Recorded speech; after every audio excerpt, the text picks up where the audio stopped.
What's up, everybody? We alive. Yet another day above soil. I put them in the oven, it gets hot, I take it out, and people get happy. There are two different types of rugelach. And a rugelach is similar to a croissant. They originate from Eastern Europe, and they taste absolutely fantabulous. You have the Israeli Rugelach that is yeasted. It is risen, and it's most definitely a labor of love. It takes a little bit longer to make. And then you have the New York version of the Rugelach, which is almost like a cookie. It has no eggs, and it is not yeasted. Today, I'm gonna show y'all how to make the best Israeli Rugelach. So go ahead, if you wanna cook along with me, get your ingredients. I'm gonna show y'all what I'm gonna use within the next screen or two. Get your spatula, get a pizza cutter or a sharp knife, something like that. Get ready, because we are about to burn. All right, y'all. It's time to run by the ingredients that y'all are gonna need for your Israeli or yeasted rugelach. And once again, I gotta say that there is two different variations. I wanna start with the original rugelach that came from across the pond. But before we begin, I must remind you to wash your hands. The food that we make within this kitchen is blessed. Therefore, you're going to need to wash them hands. So we're going to start with that Gompayo wheat flour. I got that from H Mart. This flour is clean. You're going to need some granulated sugar, olive oil for the bowl for your dough, pure vanilla extract, because we are not using imitation, because imitation is not real vanilla. Whole milk, not 1%, not 2%, we're using whole milk. Active yeast, instant yeast. You could use the regular yeast, but for the rugelach, you can use instant yeast. You're going to need 2 eggs for the actual rugelach, and then 1 egg for the egg wash. You can actually use any citrus zest for rugelach, and it will taste absolutely fantabulous. I just happen to have a lot of lime on me, so this is going to be a lime rugelach with some chocolate filling. That's going to be very interesting. You're going to need some butter for both the chocolate filling and the actual rugelach. You're going to need a touch of salt. And then chocolate filling. I'm actually going to make the chocolate filling tomorrow and show that. But yeah, this is the night before it goes in the oven. But for the chocolate filling, you're going to need some semi-sweet chocolate morsels. You'll need some cacao, a touch of salt. You'll need to melt the butter. I like to put a little bit of cinnamon and cardamom in this mix, and you're going to need granulated white sugar, and you're going to need brown sugar. That's the chocolate filling. But anyway, that's pretty much the ingredients that y'all are going to need for your yeasted Israeli OG rugelach. Let's get started. We're going to start by sifting 4 cups of AP flour into the bowl. Get this in there. That measuring cup, that's 2 cups. Set this in here. And I'm going to be very upfront and honest about something in a minute. So before I started to make rugelach, hamantash, babka, all this stuff, I've been doing research. And I keep seeing a trend. one thing that I noticed between the Rugelach, the Israeli Rugelach we're making tonight, and the babka is that the ingredients are literally the same thing. I'm going to challenge y'all.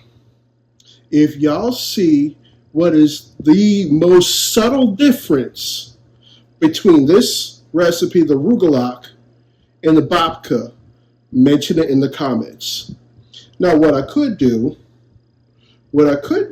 is give a subscriber, I don't know, $1 million, $10,000 if they could be the first one to notice the main difference. But I'm sorry, I'm not Mr. Beast. Money doesn't grow on trees. Maybe I could throw in a dozen cookies, maybe a dozen Rugelach. But mention in the comments if you notice what is the main thing that makes these Rugelach and the babka different. Because it's literally one ingredient that is different, and it's not the citrus. The next thing that we're going to do with a Rugelach is we're going to add the zest of one lime, probably like 3/4 of the lime.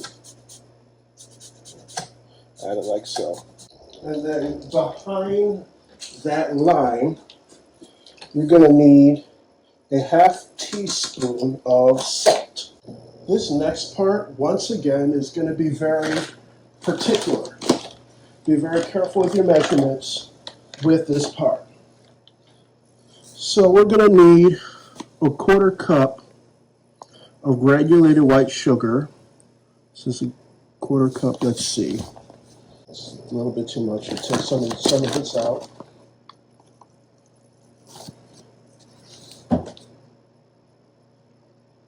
Yeah, so a 1/4 cup of granulated sugar. And then with this sugar, you're going to take a teaspoon of the sugar out. We'll take a teaspoon of the sugar out.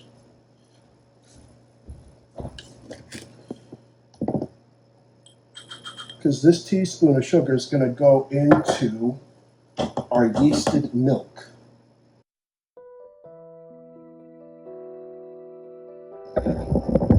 I almost got it right on the button for the first time. But as you can see, the temperature of this milk is 119. It is extremely important for the milk to be between 110 and 120 degrees. Because if it's too hot, the yeast is going to die. If it's too cold, the yeast is not going to activate. So the sugar's already been put in here and it's been mixed. And now we're going to go ahead and add the yeast. Y'all already saw a time lapse of the yeast, so we don't need to go into detail. I'm going to wait till it bubbles up for about 5-10 minutes.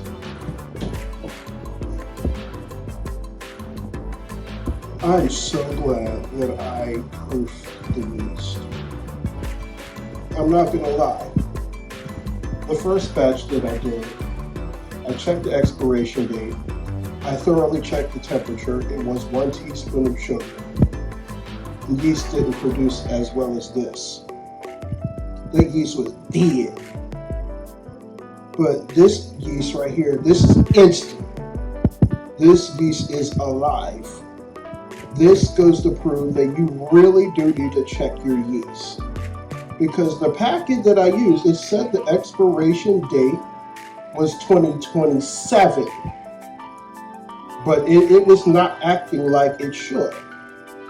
But right here, this is good yeast. Right here, we're going to use this.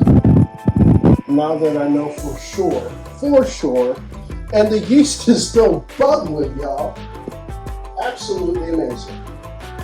So in the dry ingredients, we're going to now add the wet. I have 2 eggs and a teaspoon of pure vanilla extract.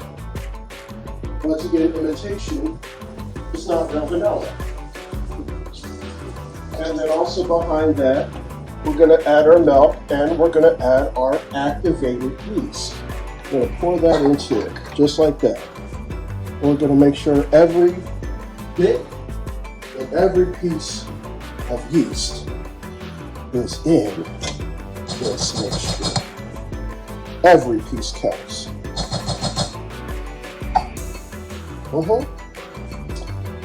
Now that we've got the wet and dry ingredients together, we're going to start with our paddle attachment.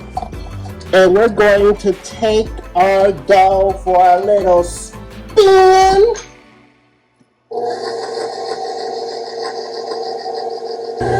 Alright, once your dough looks a little bit cohesive and it can be morphed or whatnot, you get your dough hook attachment. And I'm going to make it, there we go. Feed it in a little bit.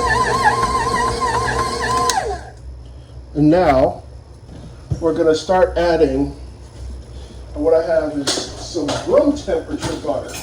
I've actually seen some Rugelach with melted butter. I've seen some with oil, but I'm using 6 tablespoons of room temperature butter, and we're going to add it in slowly.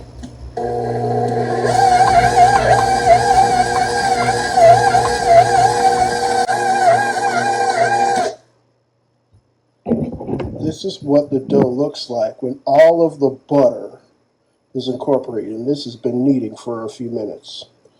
See how it's springing back like that? And my fingers aren't really that sticky. Yeah, I'm going to now hand knead this.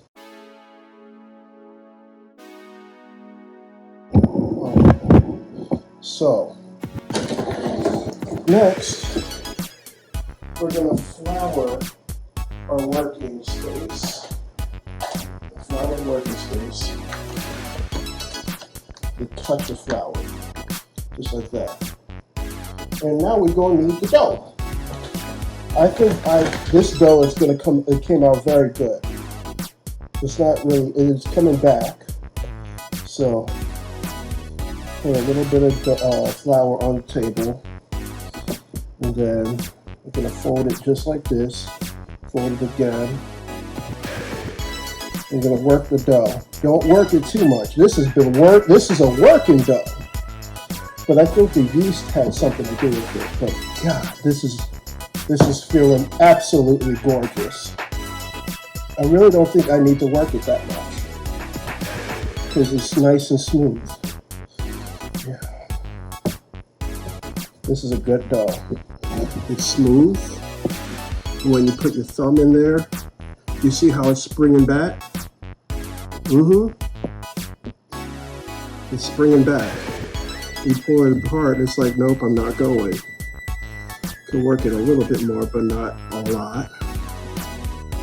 Yeah, this dough is good to go. And now with this dough, put this here for now.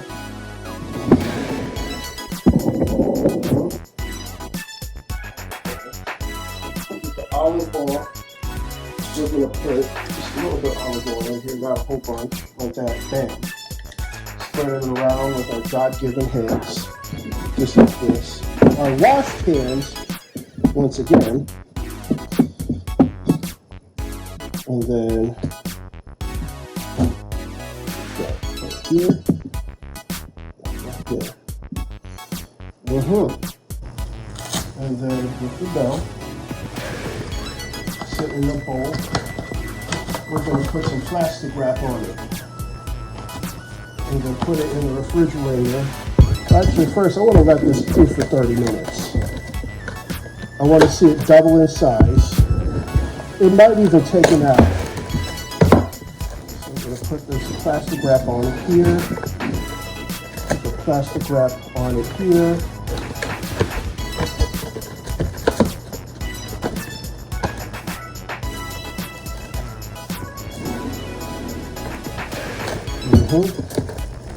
There we go. And now we're just going to let this sit unrefrigerated for about an hour until it doubles in size. And as you can see, this dough definitely doubled in size. almost triple. Before it grows any further, I'm gonna put it in the refrigerator.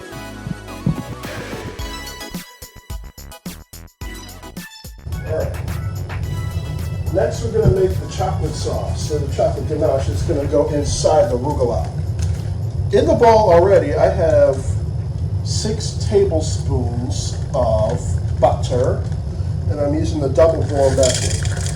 And I'm also putting in some dark chocolate. Behind that, we're going to put a tablespoon,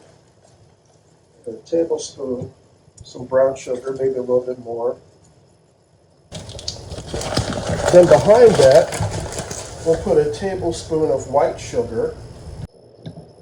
Because the butter is salted, we're just going to need a little bit of salt. And then behind that, we're going to put a touch of cinnamon for some spice. And then behind that, we're going to put some cardamom. And y'all like, what is going on here? Believe me, it's really going to set things off. And I keep almost forgetting this ingredient all the times I make the ganache. You got to put a little bit of cocoa powder in here. I'm putting about roughly 2 tablespoons. Yeah, 2 tablespoons of cocoa powder.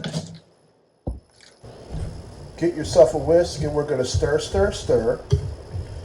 And this is smelling so good. Probably might even put some more dark chocolate in here because the butter, that was a lot of butter. But I could always save this for later.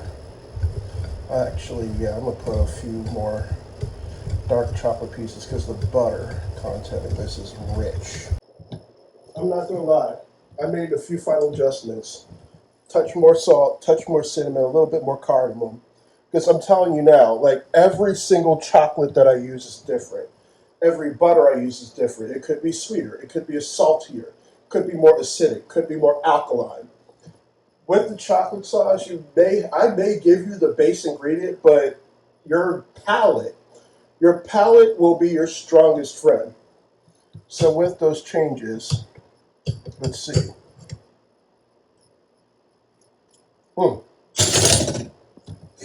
Now that the chocolate sauce is done, give it one final mix. We're going to put this in the refrigerator, let it chill for about 10 minutes. Don't let it get too hard, because that's when things are going to get a little bit confusing. While my water was kind of hot, I left a cup in there, a cup of water, and I'm going to add a cup of sugar. We're going to make a simple syrup because this is going to glaze the top of our rugelach.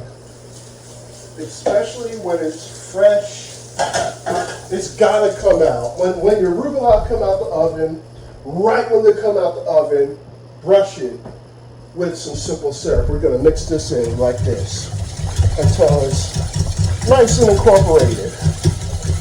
Mix, mix, mix, mix, mix, mix, mix.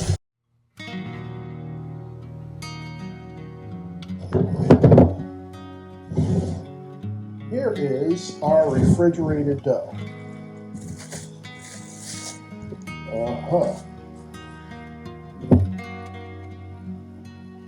Take this out the bowl like this. And I'm actually going to cut this in half. I don't need all of this dough because I don't need the whole thing. I really don't. Instead, I'm gonna use this half for the rugelach, and I'm gonna put that in some plastic wrap and freeze it. Because this could be frozen for about a month or two. I'm gonna put it in some plastic wrap and then put it in a freezer bag. Use it later. Time to roll out the dough. We're going to put a very healthy amount of flour on our table. See my cup. We're going to form a rectangle with our rugelach dough. And this dough has been sitting in the refrigerator overnight. This is literally the same, very similar to babka. So that other half of the dough, I could do a few things. Later, I can make more rugelach. Like I can make cinnamon rugelach, I can make raspberry rugelach, I can make apricot rugelach, I can make blueberry rugelach, or I could make babka. Or, this is gonna cook y'all's noodles. What if I can make honey buns?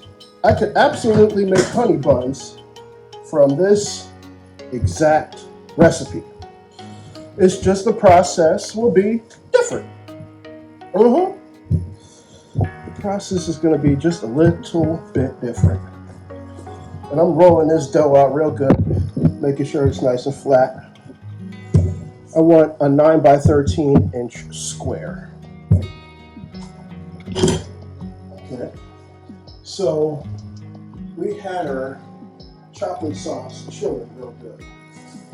It was chilling. And what we're going to do is take the chocolate sauce, we're going to put it on our dough. We're going to put it on the middle third of the dough. And there's a specific reason for why. Now that we have a third of the dough, like that, we're going to fold it like an envelope.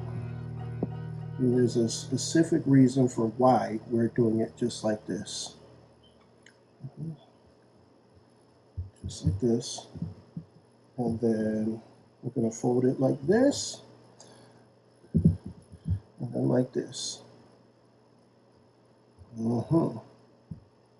And now with this, we're going to put this envelope looking thing in the refrigerator for at least 20 minutes. Oh yeah, this is right.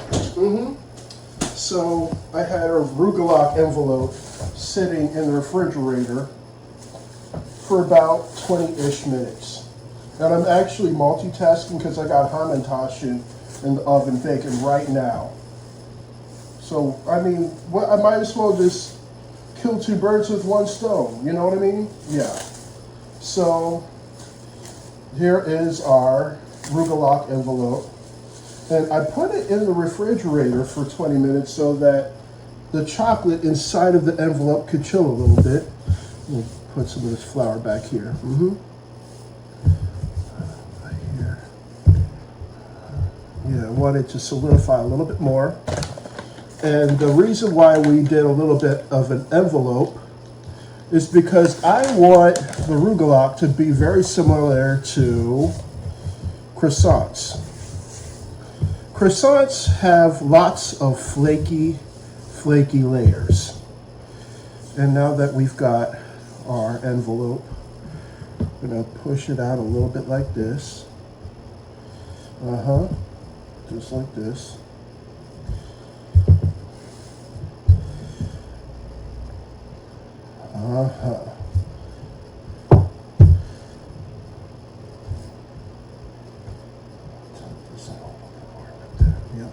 And you're probably going to start to see the chocolate coming out of the dough. And that's a pretty good thing. You want that. Yup, this is looking pretty good. And I want these to have layers. Some people would actually do this process another time. As in, once this is done right here, they will put another layer of chocolate in the middle of this. Another layer. And I'm like, wow, that's a lot. It really is. I don't want to overdo it. I do not want to overdo it. So like you see right here, you can probably start to see the chocolate. I can see it at least. I don't know if y'all can see it from the lighting, but I sure can. This is looking amazing. Probably better than the first time I did this. So I actually made these Rugelach on Easter. Only thing is, I left it in the oven for a little bit too long, but I'm not gonna push for that, but that was just my first time anyway. So this is, let me get something to measure. Yeah, this is a good size. Very good size. I don't want to roll it out any further than this. I really don't. Yeah. So now that we've got a good rectangle like this, we're going to start cutting. We're going to do some isosceles triangles like this. So that's one. I'm trying to get a dozen. 2, 3. Oh, that's a little bit too big. It's all good.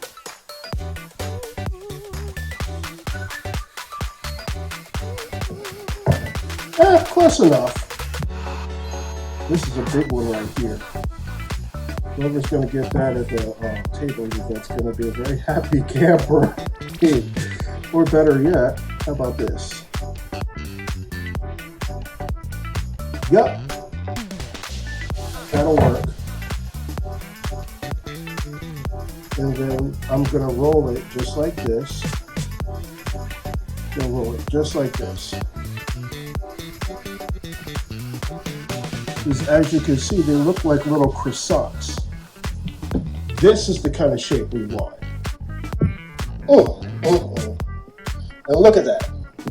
Doesn't that look like it came from a William and Sonoma magazine? Just look at these rolls.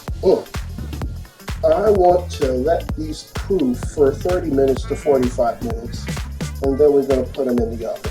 While our oven is preheating at 350 degrees, we're going to take some egg wash, 1 egg, and water. We're going to brush our rugelach real good. Egg wash. So I want it to have a nice crunch.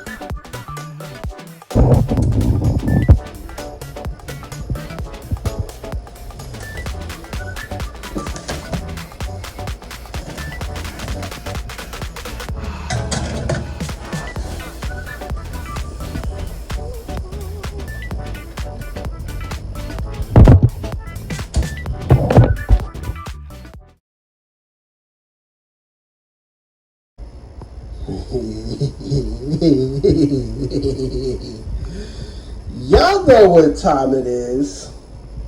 It's time to take our Israeli chocolate rugelach out the oven.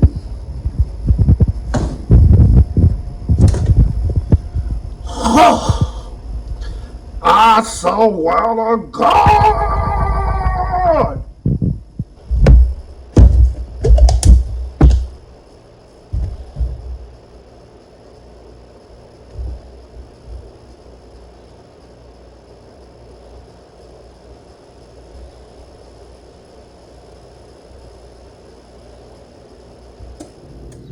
Like I said, I put it in the oven, it gets hot, I take it out, people get happy.